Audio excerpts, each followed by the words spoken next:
Hello and welcome. You're watching Race to Power. My name is Mohammed Saleh. And on the show today, the question is this: will Donald Trump's 20-point peace plan prevail? Although Hamas has agreed to the Trump's 20-point peace plan, and even though Israel has confirmed that it has signed off on phase 1 of the 20-point peace plan, all eyes are now on the Israeli cabinet that still needs to ratify the deal for the Israeli attacks on the Gaza Strip to come to a halt. And in the United States of America, an estimated 34,000 federal employees are likely to be furloughed due to the US government shutdown. But the worst impacted due to the government shutdown in the world's richest nation are those who rely on food banks to put food on their table. But let's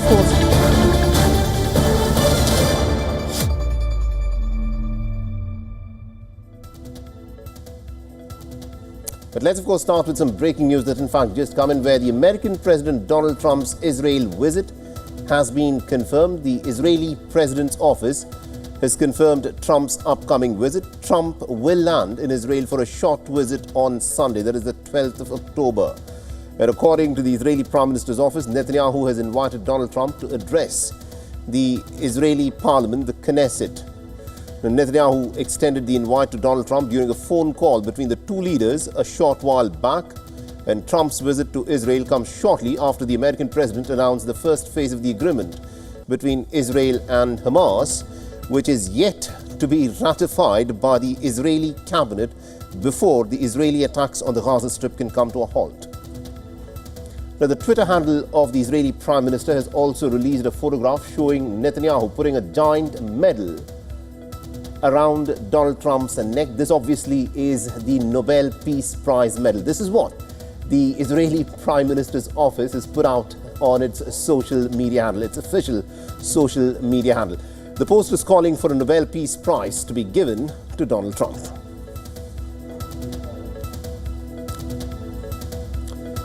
All right, now to give us more updates on this, we're joined on this broadcast by our correspondent Susan Tehrani, who's joining us live from New York. So Susan, this is a trip that's been confirmed. Donald Trump is going to be in Israel on the 12th of October.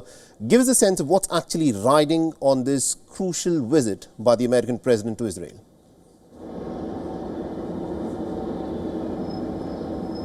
President Trump is being hailed as making this landmark deal to end the war in Gaza, and for the first phase to be implemented in earnest. According to reports, the first wave of hostages are expected to be released no later than Monday, if not on Sunday.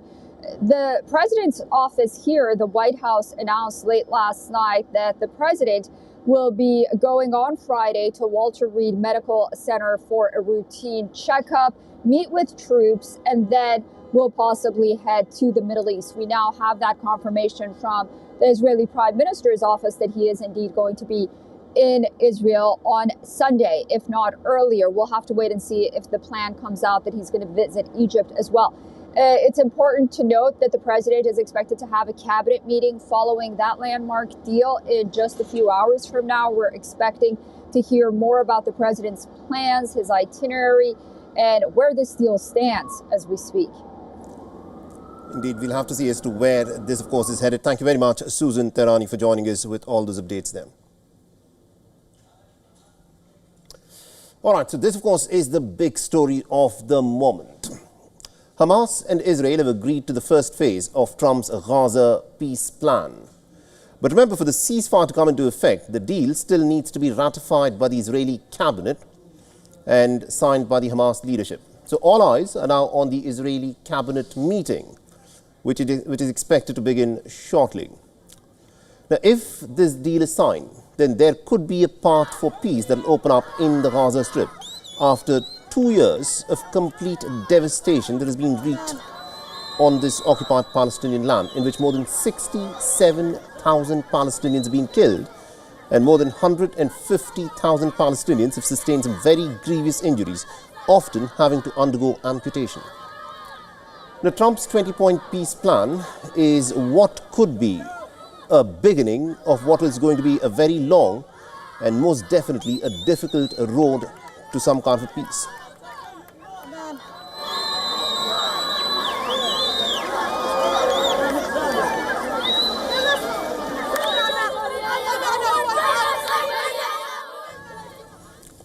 under the first phase, all military offensives must stop. And the IDF, that is the Israeli forces, will have to step back to a predetermined line, which would still leave 53% of the Palestinian occupied territory under the control of the Israeli army. Hamas will release all Israeli hostages within 72 hours of Israel's partial withdrawal. And once the exchange of hostages and Palestinian prisoners is complete, the deal will move to a much more difficult phase. Now, according to Trump's 20-point peace plan, Hamas must have no role in future governance of Gaza and must also lay down arms. And for this, Hamas will have to step back from its stated vow to lay down weapons only when the Palestinian state is formed, a condition that has remained a bit of a sticking point in the negotiations. The American President Donald Trump has said that he'll play a role in helping rebuild the war-torn Palestinian territory of Gaza and will keep it safe and peaceful. Under his peace proposal, post-war Gaza will be governed by a West-run temporary transitional government, which will be headed, believe it or not, by Donald Trump himself. He'll be aided by Arab and other Islamic heads of states, Palestinian representatives, and, very interestingly, the former British Prime Minister Tony Blair. But the current peace plan does not specify any timeline on how long the so-called Board of Peace will govern the Gaza Strip, leaving the question open on when does the Palestinian autonomy actually and the right to self-determination come into play. And this keeps the door wide open for a fresh crisis, even if all the chips were to fall in line.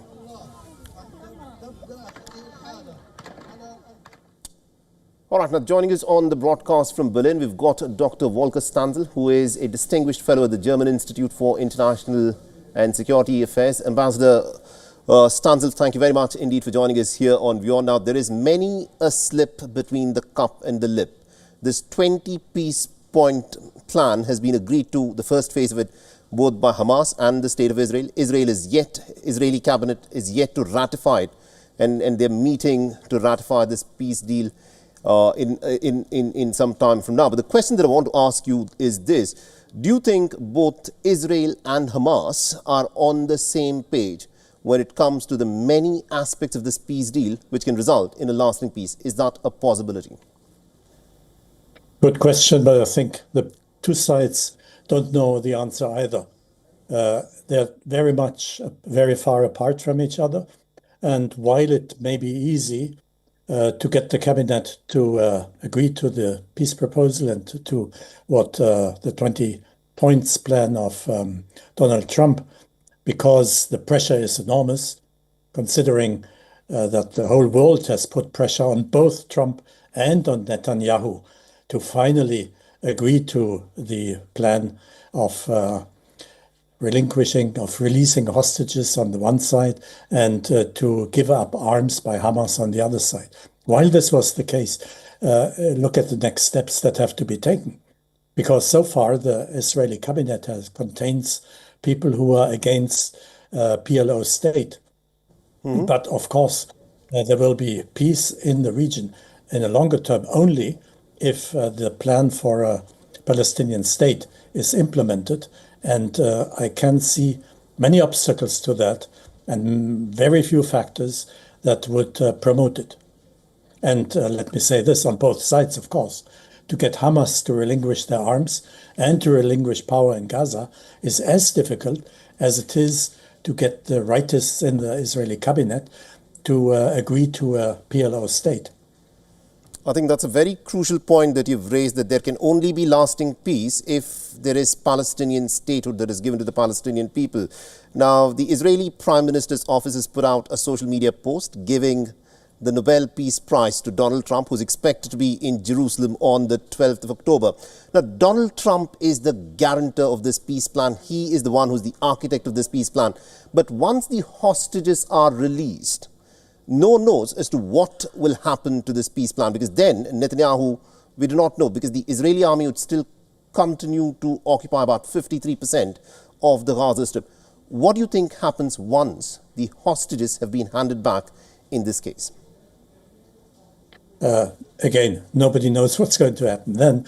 But if you look at the history of the past few days, you see this enormous pressure on Trump and on Netanyahu on the other side also enormous pressure on the Hamas representatives.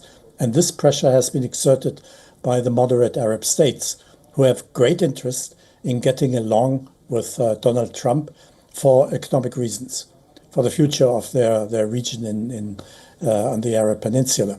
So they will continue to pressure Hamas to agree to implement what has been agreed in the 20 points plan. That is to relinquish their arms and to relinquish power.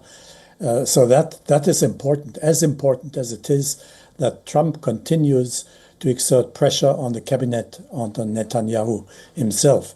And no fancy picture of Donald Trump already having the Medal of the Nobel Peace Prize will promote and fasten the process, which still is going to be a very difficult process. And it needs the help from both sides. One can be cautiously optimistic of what could play out in the troubled Middle East. Thank you very much indeed, Ambassador Stanzel, for joining us with that perspective there. You're welcome.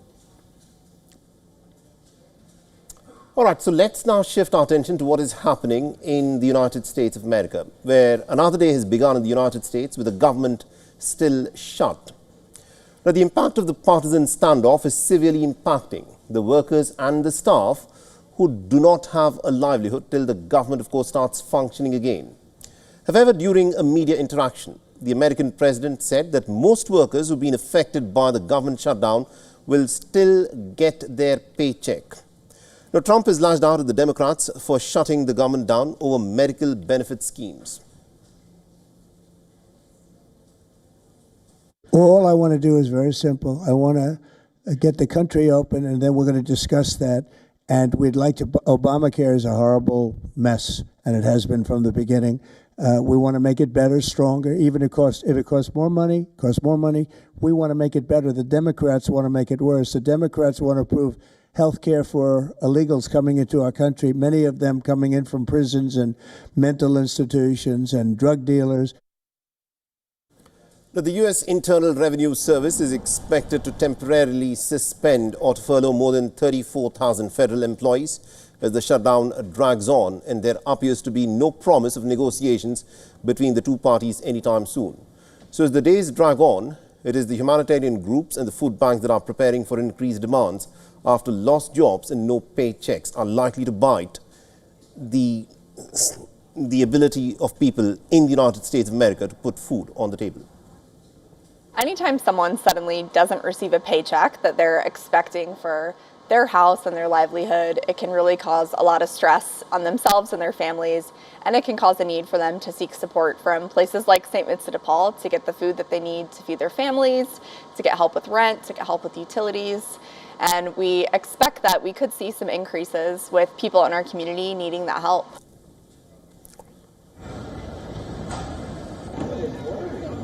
Now, aviation has also taken a bit of a beating, with the Federal Aviation Administration delaying nearly 3,000 flights for the third straight day due to staffing shortages. Total flight delays have now touched 10,000 in a span of 3 days, in a sector that has already been battling staff shortages for years.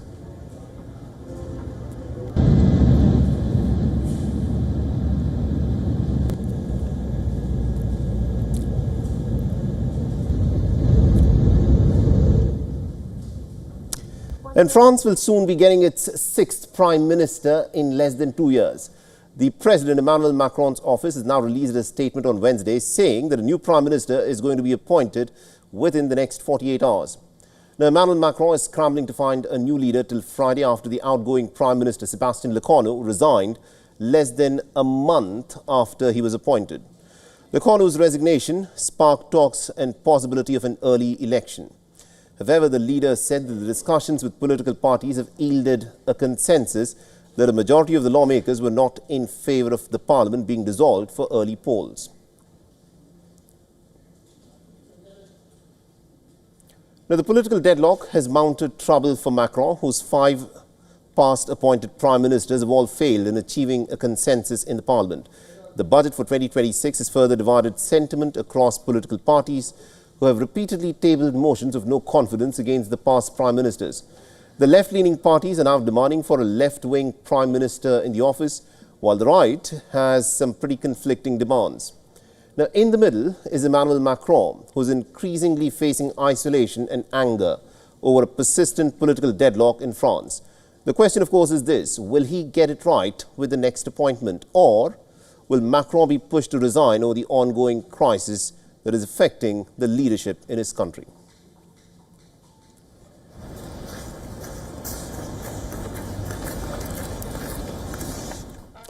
So amidst the long-drawn political crisis, the French are calling for some stability in the country's leadership. Listen to what the common French people have to say.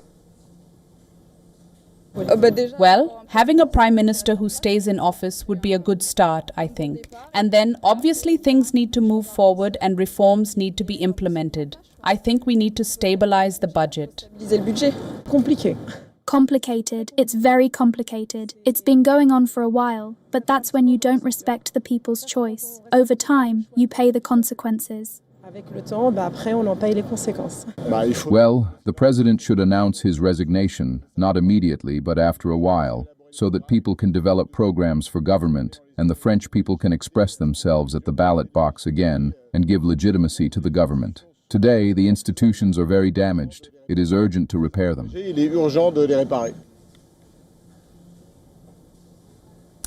The European Union chief, Ursula von der Leyen, has managed to survive yet another no-confidence vote. Her ruling coalition has managed to secure more than enough votes to thwart two different motions of no confidence. Now, both the far-right and the far-left groups had filed the motion, and this, remember, was the second no-confidence motion against von der Leyen in the last 3 months. Now, the unprecedented motions had failed to secure 2/3 of the votes to bring Ursula von der Leyen down. On the contrary, she secured more votes than the earlier no-confidence vote. The motion by the far-right Patriots of Europe received about 378 votes against 179 votes in favour and 37 abstentions, while the corresponding move by the left received about 383 votes against and 133 in favour and 78 abstentions. Now, during this crucial vote, Ursula von der Leyen herself was missing from the process, reflecting the confidence and normalisation of no-confidence votes in the European Parliament. The motions were more of a symbolism than an actual bid to oust von der Leyen. The far-right Patriots of Europe have accused the EU chief of signing a surrender of Europe in the trade deal with the United States. They're also not happy with how the bloc is handling the issue of immigration. The hard-left groups, on the other hand, have been lashing out on Ursula von der Leyen's failure in addressing issues such as climate and the bruising Israeli war on the Palestinians in the Gaza Strip. While Ursula von der Leyen has comfortably managed to survive the vote, battling 3 votes of no confidence in such a condensed period of time, but it's also cast a pretty big shadow on her second mandate, while bringing out an increasing political divide within the European bloc.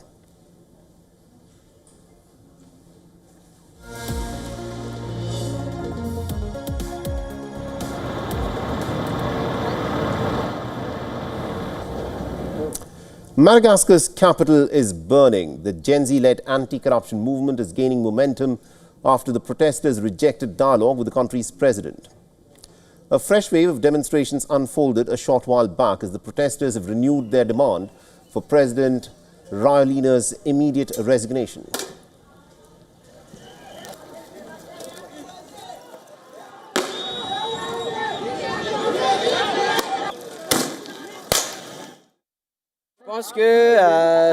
I think it will continue because our problem has not yet been resolved. Our problem is that President Rajoelina does not want to leave, even though the people are demanding his departure.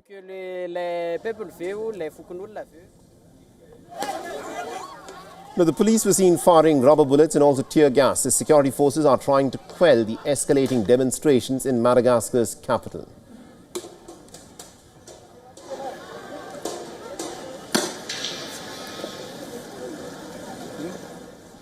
The youth-led movement began on the 25th of September over water and electricity shortage, but the unrest is severely impacting stability, which in turn has had a dire effect on small businesses.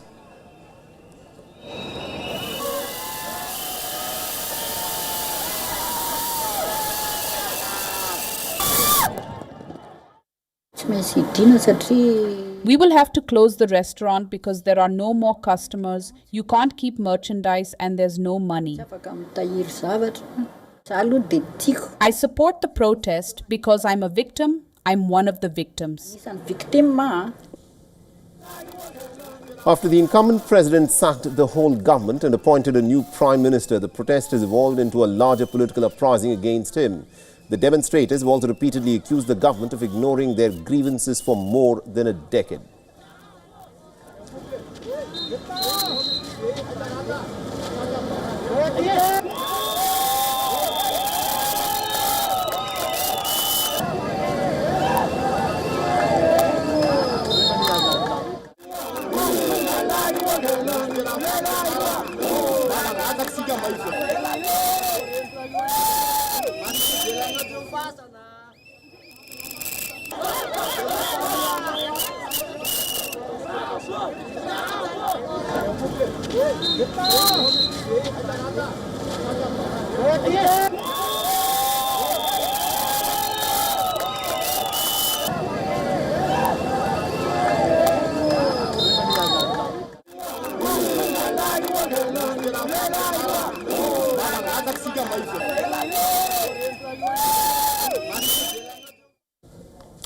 Now, Turkey's Foreign Minister Hakan Fidan has urged the Kurdish-led Syrian Democratic Forces to drop what he's called their separatist agenda. His remarks have come just a day after the SDF and the Syrian government announced a ceasefire. Now, speaking in Ankara alongside Syria's Foreign Minister Asad al-Shaibani, Hakan Fidan said that Damascus now has the capacity to combat the Islamic State on its own and that foreign nations should rethink their policies on Syria. The Syrian government has the will to conduct simultaneous operations against Daesh. We must all support Syria in supporting this will with the necessary capabilities and capacity. Turkey will continue to contribute to the development of the Syrian government's capabilities in the fight against Daesh. At this point, the SDF, Syrian Democratic Forces, which is pursuing a separatist agenda under the guise of combating Daesh, must abandon this equation. The ceasefire agreement announced recently by Syria's defense minister and the SDF commander covers all fronts in northern and northeastern Syria. The deal aimed to help stitch together a country fractured by 14 years of civil war and pave the way for the Kurdish-led forces that hold a quarter of Syria to merge with Damascus, along with regional Kurdish governing bodies.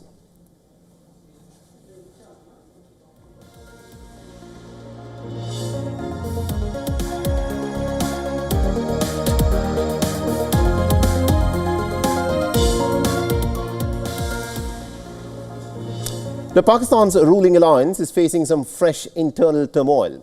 The PMLN and Pakistan People's Party are clashing with the top leadership, from both the parties trading barbs or regional issues. The Pakistan People's Party's father-son duo is handling things on a different front. The President Asif Ali Zardari is working to try and diffuse the tensions, and earlier in the day, he held a meeting with the Deputy Prime Minister Ishaq Dar and the National Assembly Speaker Ayaz Sadiq at Zardari House in Nawab Shah. And after some extensive deliberations, both sides agreed to not make hostile statements against each other.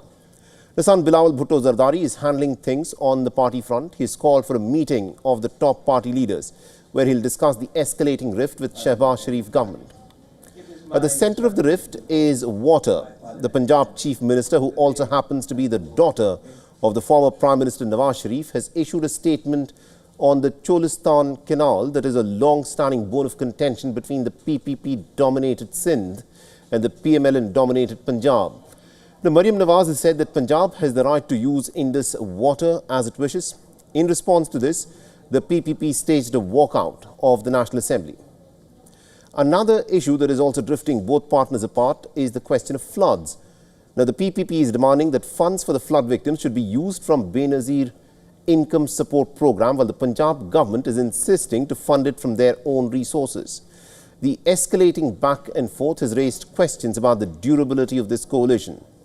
The PPP and the PMLN alliance has governed Pakistan since early 2024, when both parties came together under a post-election power-sharing arrangement.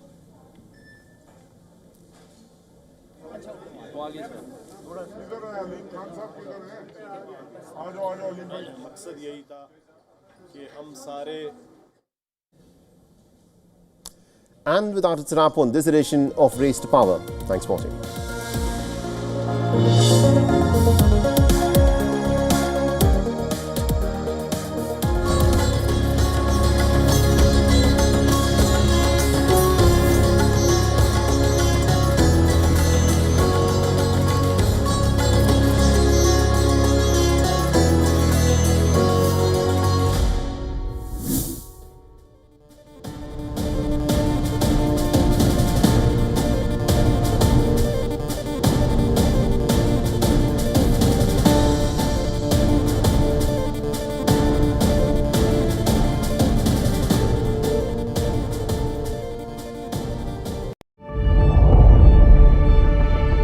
The Earth is sending distress signals. Wildfires, droughts, and melting glaciers. Can we reverse the damage?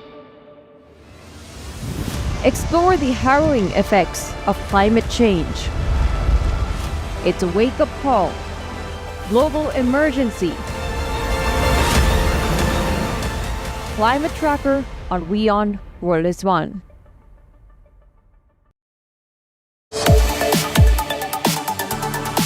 From Alia Bhatt and Deepika Padukone to Selena Gomez and Tom Holland, take a look at celebrities who have been vocal about dealing with mental health issues. Know all about Sean Diddy Combs' case and meet Indian singer Sonu Nigam. All this and much more with me, Diksha Bisla, on WION at these times. WION, India's global voice, the channel that brings you the biggest stories from across the world through India's lens. Now available in more than 190 countries worldwide. Because we believe that the world is one. Watch us in Africa, Europe, USA and Canada, South America, Asia Pacific, Middle East and North African regions. Also available on these digital platforms across the world. WION, World is One. From the bustling trading floors of Wall Street to the vibrant exchanges of Asian stock markets, WION breaks it down for you to make sense of what's happening. As we reveal the key factors behind events, strategic battles, and the game-changing business decisions that shape the world. We bring you all of this and more on World Business Watch. The stress of our world can take a toll on our physical and emotional health. Here, in New York's Catskill Mountains, lies a luxurious place of healing called WION Wellness Center. The WION Wellness Center provides 500,000